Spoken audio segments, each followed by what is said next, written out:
everybody. Welcome to Lost Ladies of Lit, the podcast dedicated to dusting off great books by forgotten women writers. I'm Amy Helms, here with my writing partner, Kim Askew. Hi, everyone. When the book we're going to be discussing today, Divorcing, was first published in 1969, the critic Hugh Kenner, in his review of the book in the New York Times, dismissed the author Susan Taubes as a quick change artist with the clothes of other writers. Tragically, Taubes took her own life mere days later. In recent years, Susan Taubes's work is being reassessed. New York Review Books published a new edition of Divorcing in 2020, and just this June, they reissued her coming-of-age novella, Lament for Julia. Our guest today, Rosemary Kelty, is one of our longtime listeners and a passionate advocate for literature written by women. We can't wait to discuss Taubes and Divorcing with her. So let's raid the stacks and get started.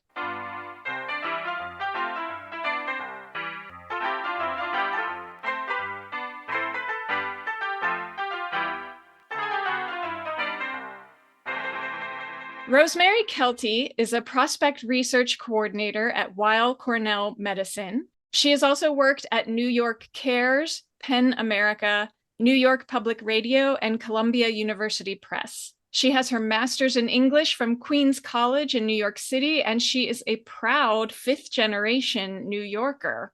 I was expecting her to have this very thick New York accent, and you see that she doesn't. I've been trained out of it. Oh, yeah. Okay. You started out with one. Yeah. Rosemary is also one of our most devoted listeners from the earliest days of this podcast. If doing this podcast, Kim, is like running a marathon, Rosemary is the person on the street corner handing us water at every mile marker. Yeah, she's got the sign too. Yeah, it's a reminder to all you other listeners out there that we love to hear from you guys. And you know what? You might get asked on the show like Rosemary. Exactly, yeah. She's made so many great suggestions for books we should cover. We just had to have her on to discuss one of them. Welcome, Rosemary. We're so happy to have you. Thank you so much, Kim and Amy. I'm thrilled to be here. All right, so let's get down to it. How did you come across Susan Taubes and her novel Divorcing?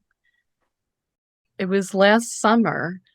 I was browsing through the Strand bookstores. That's an independent bookstore in New York. They have a Central Park kiosk. It's really beautiful. They sell books right outside Central Park. And I came across their New York Review of Books classic section. And I always look at that series, just you never know what gems you're going to come across. And that's how I came across Susan Taubes's Divorcing. And I was struck by the description on the back. It says, the question that haunts Divorcing, however, is whether any novel can be fleet and bitter and true and light enough to gather up all the darkness of a given life. So I just thought that sounds really interesting. What is this novel about? I expected it to be completely about the dissolution of a couple's marriage. And while it is most certainly the premise of the book, it's about divorcing from so much more in your wider life. And I also saw that the author was described as having a tragic death. And I wanted to read the book and learn more about Susan Taubes and her life and works. When we had agreed to do this book, I didn't know anything about it other than the title. And I was worried because we had just done Ursula Parrott's Ex-Wife. And I thought, do we want to do Ex-Wife and then do Divorcing? Is that going to be too similar of books? No, not at all. Couldn't be more different, really. All right, Susan Taubes, what can you tell us about her early life? She was originally born Judith Susanna Feldman in Hungary in 1928 to Dr. Sander Feldman, who was a Freudian psychoanalyst, and her mother's name was Marion Battery. Pardon me if I mispronounced the name. Susan Taubes was also the granddaughter of Moses Feldman, who had been the Grand Rabbi of Budapest. Her mother left the family in 1939 to marry another man. Susan and her father thus emigrated to the U.S. in 1939, and they settled in Rochester, New York. I also wanted to mention that Susan Taubes changed her name from Judith to Susan when she arrived in the U.S. And thankfully, Susan's mother also survived World War II in Hungary. I believe that she also emigrated to the U.S. eventually, or at least visited her daughter and her ex-husband.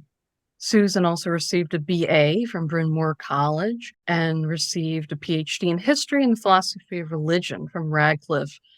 And she also did various work at the Sorbonne and Hebrew University. She met and married her husband, Jacob Taubes, while she was an undergraduate student. I've seen it pronounced Jacob a lot, so I don't know. Jacob, interesting. Yeah, that sounds right for he was born in Europe. Yeah, Jacob, take it for what you will. They had a son in 1953 and a daughter in 1957. And by 1960, she began teaching at Columbia University, where she was curator for the Bush Collection of Religion and Culture. She and her husband divorced in 1963, but their relationship continued to play a significant role in her life and work. Rosemary, can you talk about the dynamics of their marriage and maybe, if you know, what influence they might have had on each other's intellectual pursuits?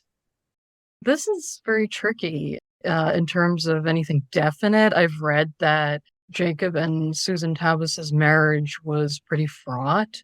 They supposedly had, quotes, open marriage. Again, I can't substantiate that. I've just read that in an article.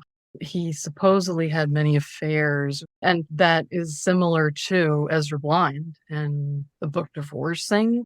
I haven't come across anything about Susan Taubes having any affairs. I'm not sure if she had any romantic relationships after her divorce. Did either of you come across that? I don't remember seeing that either, anywhere either. We know that the book is somewhat autofiction, but we don't have actual facts to know which things are specifically true. We just know the gist of it. Even if you take away the extramarital affairs and all that, it just seems like two very cerebral people getting together. It might be explosive. I don't know. Yeah.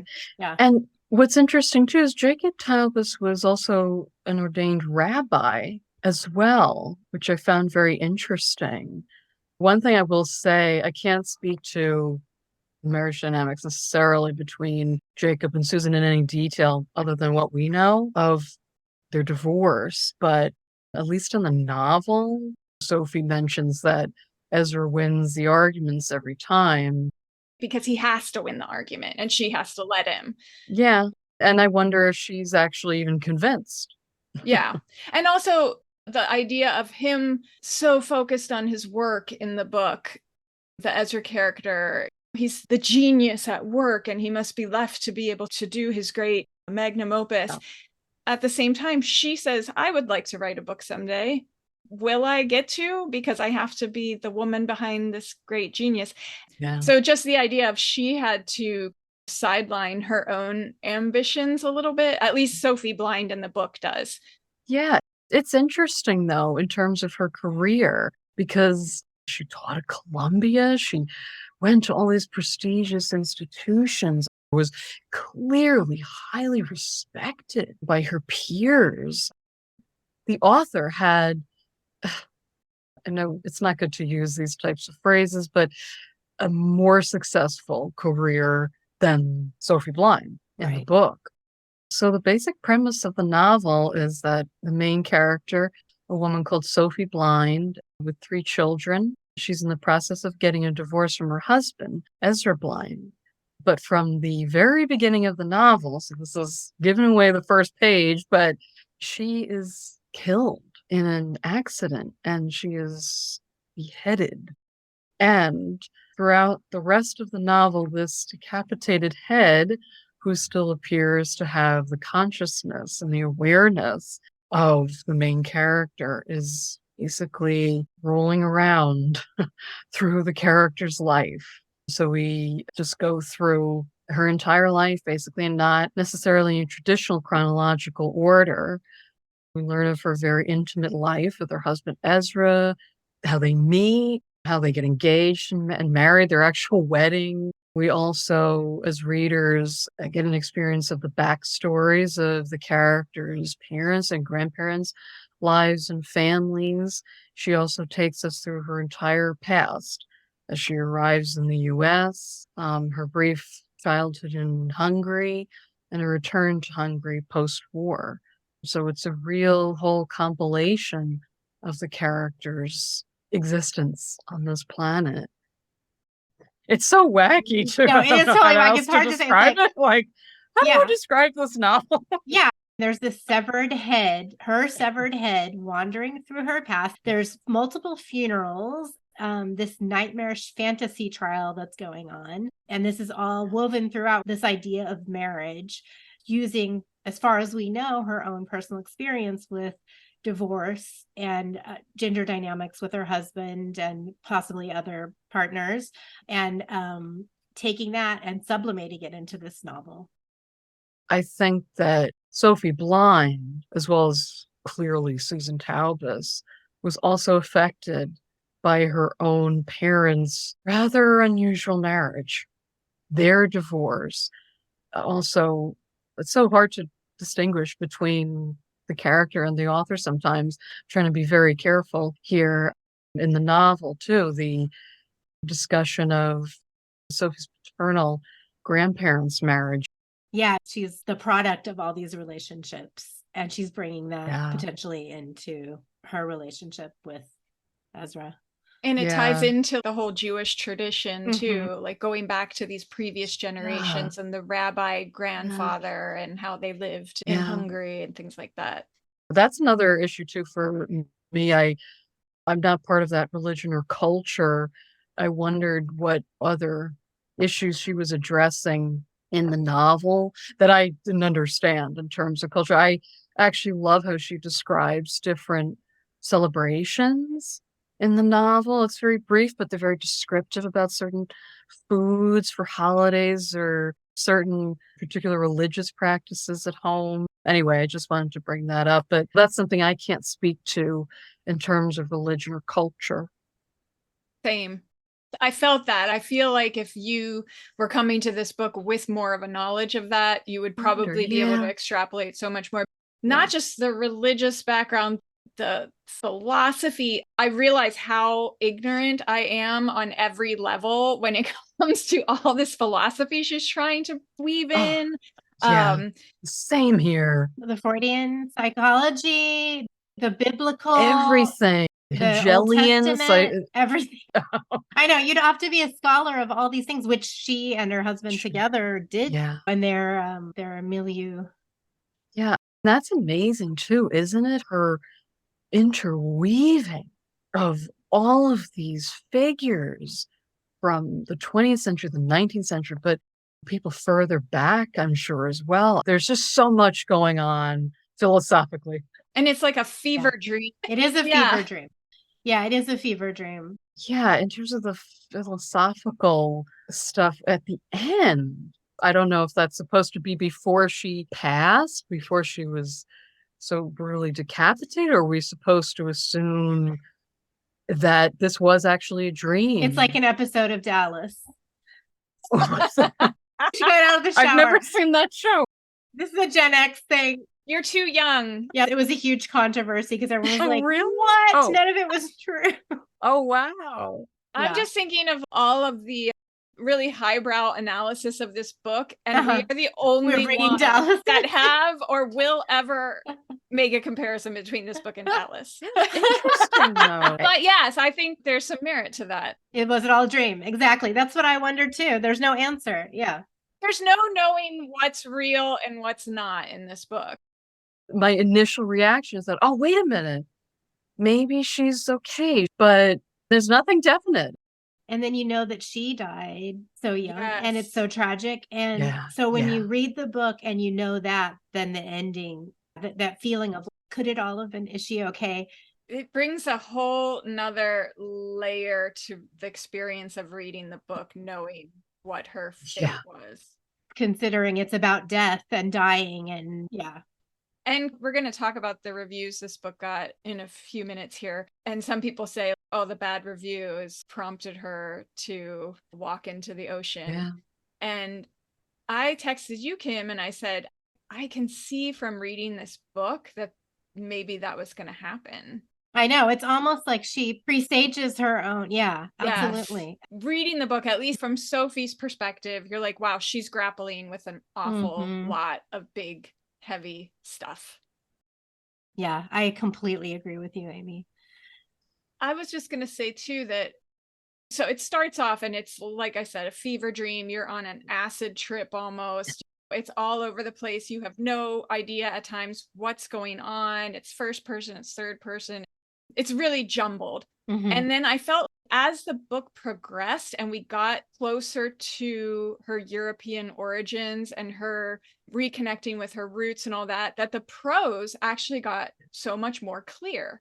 I agree. It started to read like a typical novel almost by the end. And I thought that was interesting too. Yeah. It's like she has more clarity and it feels clearer. I'd have to agree with that too. I found the first like 80 pages a little bit difficult to get through the first time. The second time, I'm a big fan of it. And I saw it as definitely, it seems like it was related to the severed head as well. I remember a few times she mentions that you go through all your life, all your memories before you die. It's very macabre, I know, but I was wondering if it was that. Is that the structure she was trying to evoke? Like, I wondered that too. Yeah. I also saw it, especially with the Freudian psychoanalysis stuff. I saw the word shattered used to describe this book, and I thought that was a perfect word for it. And it made me think of like a broken mirror on the sidewalk or something. And she's looking at the reflection of all these different shards and seeing different sides of her life reflected back at her sort of things. But there's a mention in the New Yorker article about this book that says it does not even attempt stability. And I was like, yes, that's correct. That's so perfectly said, I think. You just don't know what is going on at first. And it takes a little bit to understand even a little bit what's happening. And then once you do, everything starts to make sense. So I guess then reading it again, you're going into it knowing what to expect, and it probably makes it easier. But I was just like wondering what is happening here. Yeah, Kim, you likened it to reading Joyce's Ulysses, right? Yeah, definitely. And I think that also speaks to what you were saying earlier, Rosemary, about there being so much in there where you almost need an annotated book that explains, just like you would read Ulysses, where you understood what all these references were, because you're missing out on so much without that context. I read it halfway through the first time and I had to just set it aside. I was like, I can't. It's funny because I said to you, Kim, we switch off who writes the questions for each episode, like for the guest. And I was like, Kim, I need to hand the baton for you on this one because I don't even know what to say about this book. I don't even know where to begin. Of course, I went back and read it a second time. And I think because it wasn't so jarring anymore, I knew there was a severed head. I knew what to expect. Then I was able to immerse myself in it. And I had no problem the second time reading it. And what's funny is I feel like now, having thought I would have nothing to say about this book, I feel like I have so much to say. There's so much to say. Yep. I couldn't agree more. The topics of the book, they're difficult to get through as well, right? There's a lot of tragedy for the Sophie Blind character and Susan Taubes herself. They both lost family members in Auschwitz and the concentration camps.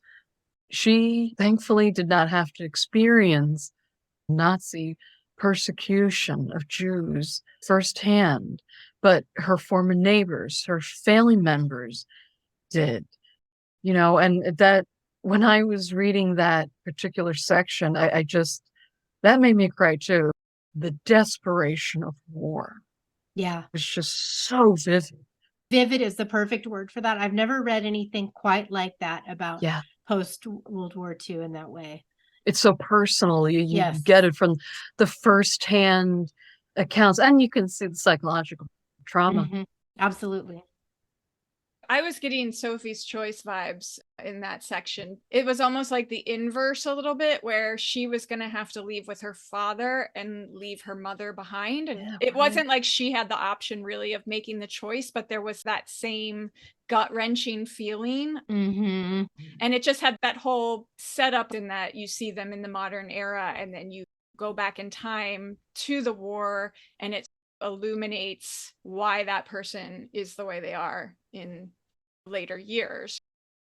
I really wonder if the horrors were the horrors of World War II, a significant shadow for the author, as they appear to be for the character Sophie Blind.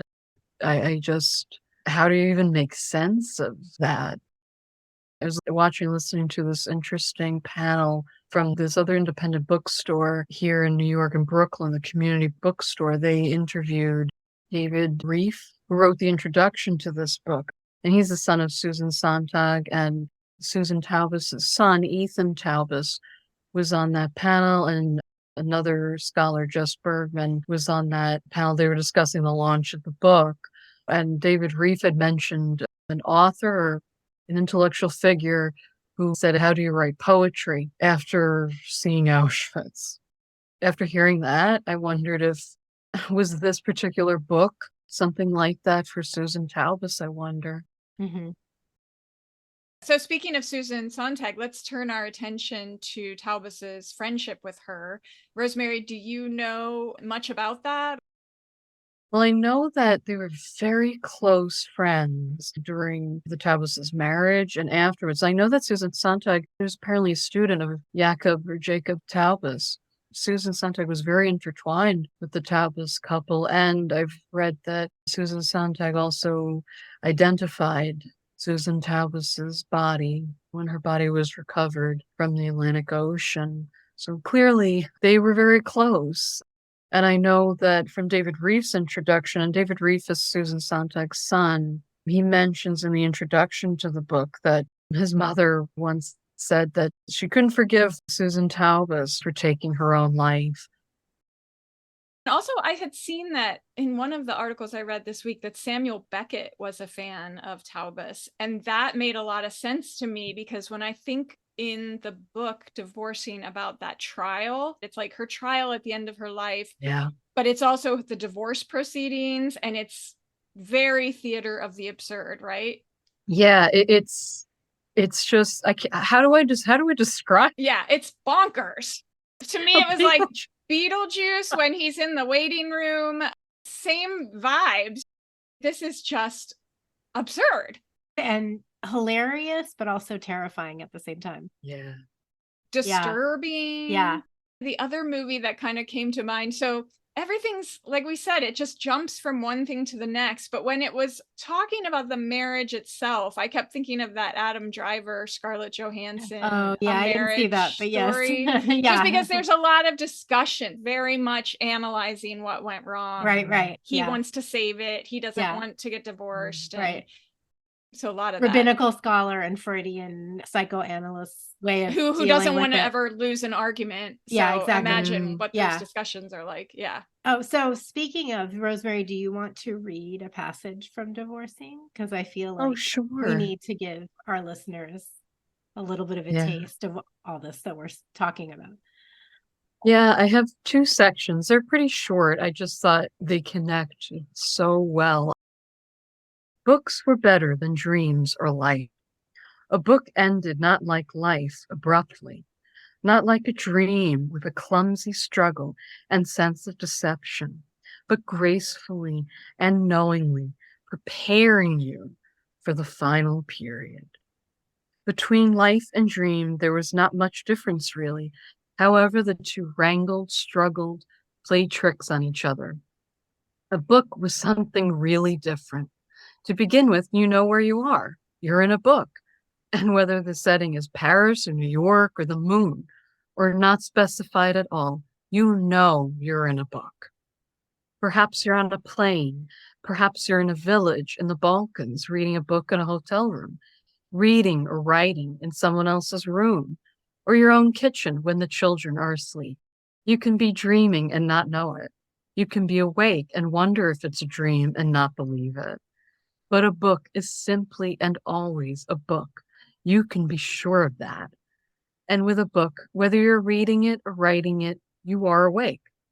The question does not pose itself. Writing a book appealed to Sophie on all these grounds. In a book, she knew where she was. Because, however baffling and blundering and ambiguous, a book was a book. I love that passage because it's like reassuring you, the reader, as you're reading this book, which is baffling and blundering. Absolutely. It's just a book. Yeah. And then I'll just read real quick. When I read this, I just thought, oh, wow, this is exactly like the book passage. She says, school gives childhood an unanticipated sanction and dignity. You enter a new existence, formal, public, regulated. Here you will spend the next 12 years of your life, progressing from grade to grade. Here you wear a uniform, a sailor blouse over a pleated skirt, dark blue like all the girls of your class. It's a magical and exalted world. The days become different under the tutelage of those big round clocks. The bells, the hours, every segment has its characteristic activity, color, bodily sensations, excitement, and boredom. It's like the seasons only cut up smaller, the same sense of return, knowing that you will come back to Monday afternoon reading class next week. It's so true. It's so true. Yeah. You're going to go on to the adult world and it's going to be. Yeah. At least you know that you can depend on that. You're going to be in school every day. You're going to have those clocks. You're going to have the uniforms telling you what to do. And that is a sanctuary from what is reality when you hit the adult world. Beautifully, beautifully put. Yeah, there's a comfort in there. And so you're given that structure as a kid, and then you're fooled. You're an adult. No, it's going to be a wild roller coaster. It's the same with marriage as far as society. She got the structure from being married. And then when she was cut off from being married, it set her adrift in society. Yeah. And then, that corresponds with the severed head, I think. Yeah, she even says in the book that marriage is a cloak, a disguise that you can wear, that it keeps you protected from the truth. Yeah. And once you get divorced, you have to take the cloak of marriage off, and then you're forced to confront the real truth of your existence. Yeah. The other thing I wanted to connect back to the passages you read, I was just thinking of this today. I mean, Divorcing, I think you mentioned, Rosemary, it's not just a book about marital divorcing. She's divorcing from her father. She's leaving her America. Mother. So it's divorcing on many levels. But when you think about like a marriage plot book, you know exactly what to expect. They conform to a certain thing that you're used to, right? They're tidy, they're simple. That's a marriage plot book. So this is the opposite. This is a divorcing book. And therefore, stylistically, it has to be the opposite too. It has to be messy, not tidy, all over the place, like an explosion almost of what the marriage plot book is. No, that's interesting, Amy, you mentioned that about the explosion, because there's one passage or line in the book where she does actually describe the dissolution of a marriage as like a building falling apart. I'm trying to find that. Oh, yeah. On page 153, she says just that. She says, it is at a calamitous moment that the past opens into view. A block of high apartment buildings raised in 15 years of marriage has been bombed away, revealing a long-forgotten landscape which lay hidden behind the walls. The clearing of the wreckage must wait. As for the price or damage to body, soul and mind of 15 years of her life blanked out, or is it more? And she says the sensation of forgetting comes back first, how one walked through years sealed in oblivion. Wow. I can't understand how anybody who reviewed this, whether you like the style of the novel or not, you have to admit how beautiful the language in this book is. I don't know how to describe it. It's just like when I've read certain lines like that or passages, I'm like, oh, I get that. I can identify. I highlighted in this book more than I have highlighted in any book that we've done for this podcast. Oh, there were so many lines that even though there was so much I was confused about, there was so much that resonated. And at the same time, and I feel like we've been going on and on and marveling at this book, I haven't decided that I love this book. No, I agree. You don't have to. Yep. I'm not saying that this is my favorite book, although in terms of analyzing the darker sides of the human condition, I'd have to say it's probably one of the best I've read. I agree with you. In analyzing, yeah, she's so open to what she wants to say about her life, her intimacy with her husband. I mean, it's wow. I agree, though. You don't have to love it or like it. But I mean, that's something I've come to terms with in more recent years about giving books a chance. Yeah. Just because it's not your thing doesn't mean you can't appreciate it. Yeah. So we had mentioned that harsh New York Times review of Divorcing. Yeah. Can you talk, though, about how her book was received when it was first published? Yeah, sure. That was the first review I came across, Hugh Kenner. When I read it, it's very short too. I initially thought, okay, this is very dismissive, to say the least. That's being kind about the review. But that video, which I would highly recommend to everyone to check out, it's on Community Bookstore's YouTube channel. In that interview or discussion, David Reeve called it unspeakable. He found it so offensive. And later on in that discussion, Ethan Taubes said, yes, it was extremely vile.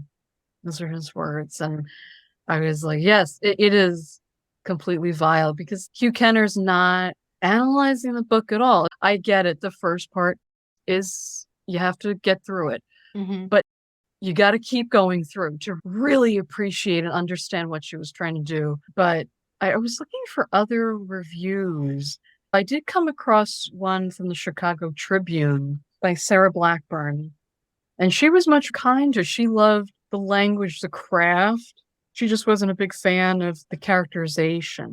To me, reading that article, she wanted something more traditional, but it was a much more glowing review. I wonder if Susan Taubes read that review. But yeah, it does seem that Hugh Kenner's review really affected the life of the novel.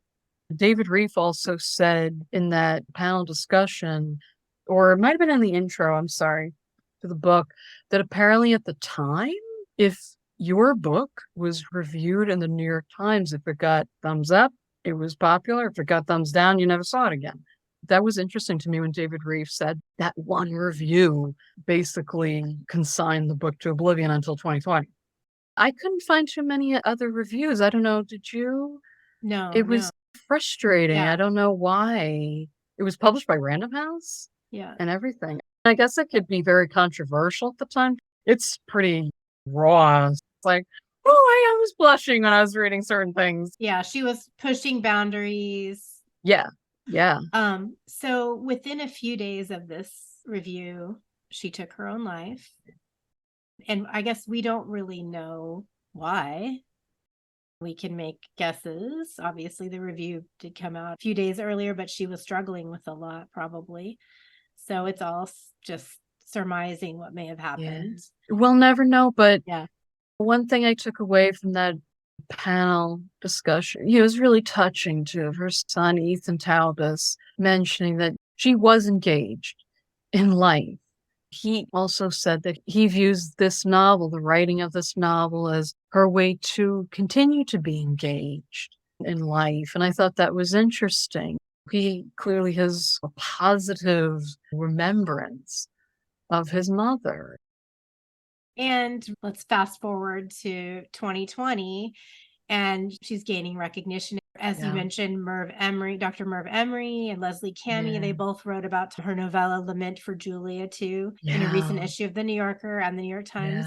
And the novella sounds fascinating. Have you read that, Rosemary? No, I haven't gone to that, but I'm super excited to see that. Oh my goodness. There's a review of, Susan Taubes' other work, which in 2020, her son and Susan Sontag's son were talking about, we're trying to get that published, and here we are. So clearly, people want to read more. Yeah. And clearly you are on the pulse because you were the one who mentioned before those articles came out. I know. You had suggested this for the episode before that stuff started coming out. I think it's clear that everyone out there is going to have to make up their own mind about this novel. There's a lot to it. Yeah. We did our best at trying to break it down a little bit. I'm not sure if we succeeded or not, but it's that kind of book. Yeah. We would encourage you to take a look, though. And Rosemary, we cannot thank you enough for coming on the show. We're so happy we finally got to meet you over Zoom. You've given so much insight today. It was really fun to have this discussion with you. Thank you both. I was so thrilled when you asked if I wanted to discuss something. I was like, absolutely. And this book has literally just opened up a whole new world for me in terms of literature and what's not read. what's not published. Mhm. And again, I really appreciate you ladies inviting me. It's no words. It's been awesome. And I would encourage readers, other listeners, just try to appreciate a book on its own merits. Yes. And also, just as in life, be willing to step out of your comfort zone. That's how you grow. Yeah, this podcast has encouraged me to do that. Oh, So thank you. you. I just adore this podcast. Thank you so much.